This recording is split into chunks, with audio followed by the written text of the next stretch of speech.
ജമ്മു കാശ്മീർ നിലവിൽ കേന്ദ്രഭരണ പ്രദേശമാണ്. അതിന് സംസ്ഥാന പദവി നൽകുമെന്ന വാർത്തകൾ പുറത്തു വരുന്നുണ്ടല്ലോ. അങ്ങനെ ഒരു നടപടിയിലേക്ക് കേന്ദ്ര സർക്കാർ കടക്കാനുള്ള സാധ്യതയുണ്ടോ? സാധ്യതയുണ്ട്. കാരണം ഇപ്പോൾ കാശ്മീരിൽ പ്രത്യേകിച്ച് പ്രശ്നമൊന്നുമില്ല. ഭരണഘടനയുടെ 370 അനുച്ഛേദം ഇല്ലാതായതോടുകൂടി അവിടെ പ്രശ്നങ്ങൾ കുറഞ്ഞു. സീറോ ടോളറൻസ് എന്നുള്ളതാണ് നമ്മൾ തീവ്രവാദത്തിന് നേരെ എടുക്കുന്ന നിലപാട്. പണ്ട് വാജ്പേയി പറഞ്ഞിട്ടുള്ളതാണ്. അതിപ്പോൾ ആക്രമണം വന്നതിന് ശേഷം വലിയ രീതിയിൽ വിമർശനമുണ്ടായത്. സംസ്ഥാന സർക്കാർ അധികാരത്തിൽ വന്നതുകൊണ്ടാണ് ഇത്തരം വീഴ്ച ഉണ്ടായതെന്ന വിമർശനം ഉണ്ടായിട്ടുണ്ടല്ലോ. അപ്പോൾ പൂർണ്ണമായി തന്നെ അങ്ങനെ ഒരു സംസ്ഥാന പദവി നൽകുമ്പോൾ അത് എത്ര അംഗീകരിക്കാൻ കഴിയുമോ? തീർച്ചയായിട്ടും കഴിയും. ഛത്തീസ്ഗഡ് ഒരു സംസ്ഥാനമാണല്ലോ. അവിടെയുള്ള ഭീകരവാദ പ്രവർത്തനത്തിൻ്റെ അത്രയും പോലും ഇപ്പോൾ പാകിസ്ഥാനിൽ ഇല്ല എന്നുള്ളൊരു സത്യം അവശേഷിക്കുന്നുണ്ട്. ആ പ്രദേശത്തല്ലേ VC ശുക്ലയെയും കുടുംബത്തെയും നക്സലുകൾ കൊന്നത്. അതുപോലെ പ്രശ്നങ്ങൾ അവിടുത്തെയും പ്രശ്നങ്ങൾ കുറച്ചുകൊണ്ടിരിക്കുകയാണ്. കേന്ദ്ര ആഭ്യന്തര മന്ത്രാലയം വളരെ ശക്തമായ നടപടികളിലൂടെ കാശ്മീരിലും അത് സംഭവിച്ചു കഴിഞ്ഞു. പാകിസ്ഥാൻ്റെ വീര്യം ചോർത്തിക്കഴിഞ്ഞു. ഇനിയിപ്പോൾ പാകിസ്ഥാൻ വലുതായിട്ടൊന്നും ഒരു ചുക്കും ചുണ്ണാമ്പും അവിടെ ചെയ്യാൻ പറ്റില്ല എന്നുള്ള സ്ഥിതിയായി. അമർനാഥ് യാത്ര നോക്കൂ. ഓരോ തവണയും എത്രമാത്രം പേരെയാണ് ഇവർ കൊല്ലാറുള്ളത്. കൊന്നിട്ടും ആ ഭീഷണി വകവയ്ക്കാതെ കൊണ്ട്, മരണത്തെ ഭയക്കാതെ കൊണ്ട് ആണ് കഴുതപ്പുറത്തും കുതിരപ്പുറത്തുമായിട്ട് യാത്രികർ അവരുടെ ലക്ഷ്യസ്ഥാനങ്ങളിലേക്ക് കൊടും മഞ്ഞും തണുപ്പും സഹിച്ചു കൊണ്ടുപോകുന്നത് അല്ലേ. ഇപ്പോൾ തുടങ്ങി ഒരു തവണ പോലും മാറ്റിവെക്കേണ്ടിയില്ല. ഒരു തവണ മാറ്റിവെക്കേണ്ടി വന്നത് കാലാവസ്ഥയിലുണ്ടായ വ്യതിയാനം കൊണ്ടാണ്. ആ ഭീഷണി കൊണ്ട് ഒരൊറ്റ ഭീകരനും അങ്ങോട്ട് അടുത്തിട്ടില്ല. അല്ലെങ്കിൽ അവരുടെ ഏറ്റവും വലിയ സോഫ്റ്റ് ടാർഗറ്റായിരുന്നു അമർനാഥ് യാത്രികർ. കാരണം താഴെ കൂടിയുള്ള ഗർത്തങ്ങളിൽ കൂടിയാണ് ഇവരുടെ സഞ്ചാരപഥവും ക്യാമ്പുകളും. അവരെ നോക്കി മേളിൽ നിന്ന് വെടിവയ്ക്കാൻ വളരെ നിഷ്പ്രയാസം സാധിക്കും.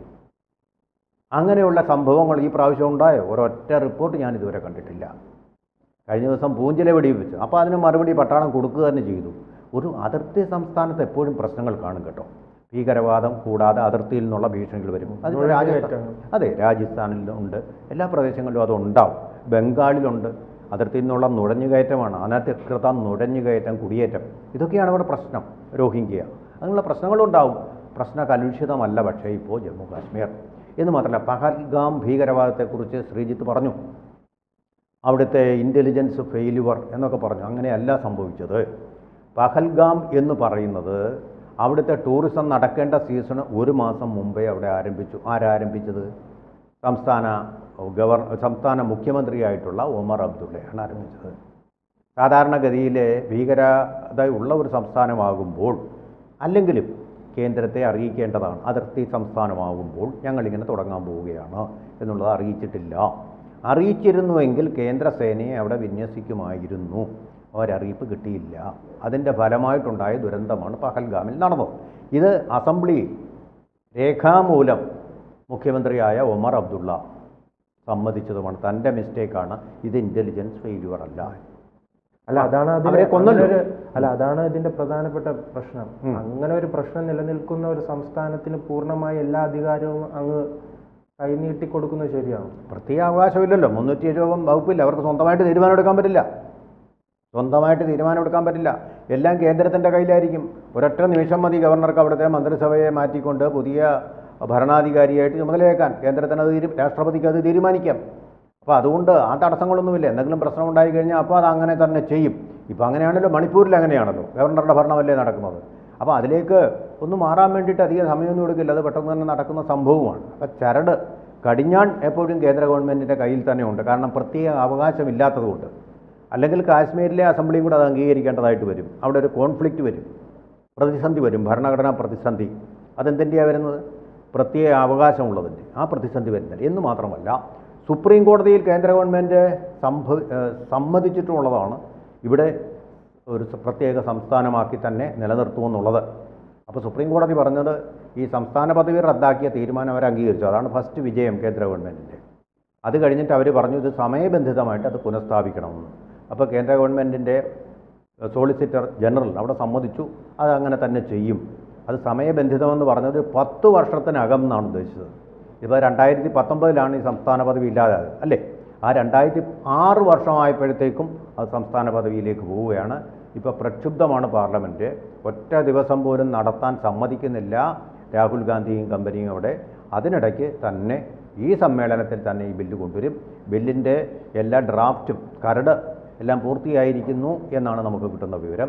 അപ്പോൾ അത് വലിയ തടസ്സമൊന്നും ഒരു മാറ്റവും ഉണ്ടാക്കാൻ പോകുന്നില്ല. അവിടെ സംസ്ഥാന പദവി കൊടുക്കാൻ യോഗ്യമാണ് ആ സംസ്ഥാനമെന്ന് ഒമർ അബ്ദുള്ളയുടെ ഇതുവരെയുള്ള ഭരണം കാണുന്നു. കാരണം ഒരൊറ്റ അനിഷ്ട സംഭവങ്ങൾ പോലും ഉണ്ടാവുന്നില്ല. സംസ്ഥാന മുഖ്യമന്ത്രി തന്നെ സമ്മതിച്ച ഈ വീഴ്ചയുടെ ഫലമായി ഉണ്ടായ ഒരു ദുരന്തമല്ലാതെ മറ്റൊന്നും ഉണ്ടാവുന്നില്ല എന്നുള്ളതാണ്. ഈ ഭീകരന്മാരെ നമ്മൾ നിർവീര്യമാക്കി കഴിഞ്ഞിരിക്കുന്നു. അവരുടെ ആയുധങ്ങളും പിടിച്ചെടുത്ത് അവർ പാകിസ്ഥാൻകാർ തന്നെയാണെന്ന് പാകിസ്ഥാൻ ചോക്ലേറ്റ്, പാകിസ്ഥാനിൽ നിന്ന് കാർബൈൻ, അതുപോലെ AK-47 തോക്കുകൾ എല്ലാം തന്നെ അവരിൽ നിന്ന് പിടിച്ചെടുത്തിരിക്കുന്നു. അതുപോലെ തന്നെ സാറ്റലൈറ്റ് ഫോൺ, ചൈനയുടെ സാറ്റലൈറ്റ് ഉപയോഗിച്ചിട്ടുള്ള ഫോണുകൾ ഇതെല്ലാം പിടിച്ചെടുത്തിരിക്കുന്നു. ഇതേ ആയുധം ഉപയോഗിച്ചാണ് പഹൽഗാമിൽ അവർ 26 ഹിന്ദുക്കളെ മാത്രം വേട്ടയാടിയത് എന്ന് ഫോറൻസിക് ലാബറട്ടറിയിലെ അവിടുത്തെ ടെസ്റ്റ് തെളിയിക്കുകയും ചെയ്തു. ഫോറൻസിക് ടെസ്റ്റ് മൂലം തെളിയിക്കുകയും ചെയ്തിട്ടുണ്ട്. അപ്പോൾ എല്ലാം നമുക്ക് വ്യക്തമായി കഴിഞ്ഞു. എന്ന് മാത്രമല്ല, ഏറ്റവും പ്രധാനപ്പെട്ട ഒരു കാര്യം നമ്മൾ ഓർക്കേണ്ടത്, പാകിസ്ഥാനിലെ ജനങ്ങൾ ആദ്യമായി ഭീകരതയ്ക്കെതിരെ മുദ്രാവാക്യം വിളിക്കാൻ ധൈര്യം കാണിച്ചു.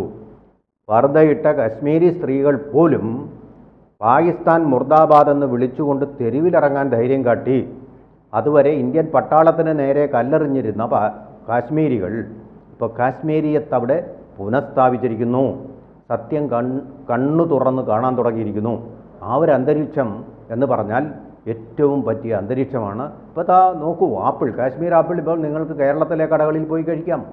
അതുപോലെ ഇന്ത്യയുടെ ഭാഗമായി അലിഞ്ഞു ചേർന്ന് കഴിഞ്ഞു കാശ്മീർ. പാകിസ്ഥാൻ്റെ ഒരു കുതന്ത്രവും വിജയിക്കാനാവാത്ത വിധം സുസ്ഥിരവും സുഭദ്രവുമാക്കിയിരിക്കുകയാണ്. കാശ്മീർ ഉൾപ്പെടെയുള്ള സ്ഥലങ്ങളിൽ കുതന്ത്രം കാണിക്കാൻ കോൺഗ്രസും അതോടൊപ്പം തന്നെ അവിടുത്തെ വിഘടനവാദി ശക്തികൾ ശ്രമം നടത്തുന്നുണ്ടല്ലോ.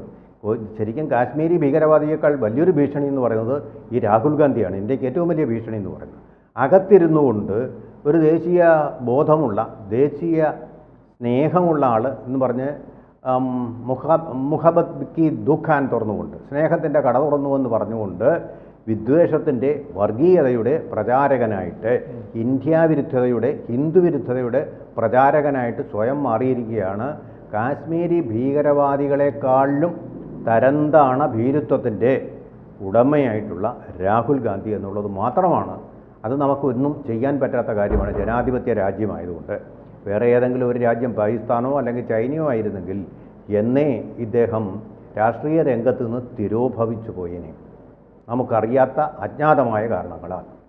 പക്ഷേ ഇദ്ദേഹം ഇങ്ങനെ പറയുന്നത് നല്ല കാര്യമാണ്. കാരണം കോൺഗ്രസ് മുക്ത ഭാരതം എന്നുള്ള BJPയുടെ ലക്ഷ്യത്തിന് അനുഗുണവുമാണ്. അതുകൊണ്ട് ഇത് ഇത്രയും ഇദ്ദേഹം പറഞ്ഞോട്ടെ. സുപ്രീം കോടതിയുടെ ശകാരം ഏറ്റുവാങ്ങിക്കൊണ്ട് ഭരണഘടനാ സ്ഥാപനങ്ങളെ എല്ലാം, സുപ്രീം കോടതിയെ വരെ നിന്ദിച്ചുകൊണ്ട് ഭരണഘടനയും തലയിൽ ചുമന്നുകൊണ്ട് നടക്കുക എന്നുള്ളൊരു കാര്യമാണിപ്പോൾ രാഹുൽ ഗാന്ധി ചെയ്തുകൊണ്ടിരിക്കുന്നത്.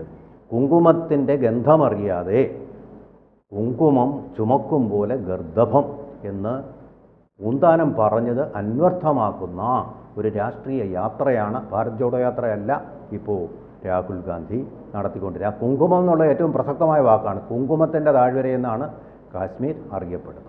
കൂടുതൽ വാർത്തകളും വിശേഷങ്ങളും നിങ്ങളിലേക്ക് എത്താൻ ABC മലയാളം സബ്സ്ക്രൈബ് ചെയ്യുക, ബെൽ ബട്ടണും അമർത്തുക.